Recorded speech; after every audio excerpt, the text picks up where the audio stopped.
आमचं प्रेम तिच्या इतकं नाही, त्याला जिची अपेक्षा आहे तिचीच माती आणणार. मग कोणाची अपेक्षा आहे? तर राधाजींची अपेक्षा आहे. ठीक आहे म्हणे, मग सांगा तिला माती द्यायला. जसा हा निरोप गेला बरसाण्यामध्ये, बरसाण्यात तिला निरोप गेला, कृष्ण आजारी आहे, ती पळतच निघाली. पण निरोप देणारी म्हणली थांब, तू येण्याची गरज नाही, तुझ्या पायाची माती जरी दिली ना तरी खूप होईल. तिनं पटकन अशी पिशवीतच माती भरली, किलो 1.5 किलो. म्हणली जा, त्याला आंघोळच घाला या मातीनं.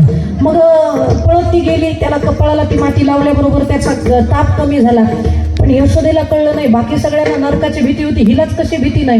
मग एकदा पाण्यावरती यमुनेला आलेली राधा दिसली आणि तिनं विचारलं यशोदा मैयानी, राधे इकडे तुझ्याशी बोलायचे. तिने विचारलं काय झालं माई, का बोलवलं?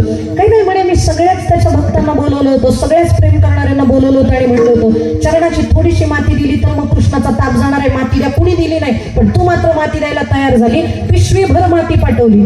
तिने विचारलं बाकीच्यांनी का नाही दिले? नाही म्हणे, त्यांना असं वाटलं की आमच्या पायाची माती त्याच्या कपाळाला लागल्यावर नरकाला जावं लागेल. तुला नरकाला जायची भीती नाही? त्यावेळेला राधेचं उत्तर होतं, माझ्या पायाच्या मातीनं जर तो बरा होत असेल आणि जर त्याला बरं वाटत असेल ना, तर मग असे 100 नरक मी भोगायला तयार आहे, फक्त कृष्ण माझा मला बरा झालेला बघायचा होता. इतकं प्रेम असावं लागतं. त्यावेळेला कृष्णाच्या अगोदर राधेचं नाव येतं. इतकं प्रेम आपण चालू केलं तर कदाचित राधेचं कट होईल आणि आपलं चालू होईल, पण राधाचं बना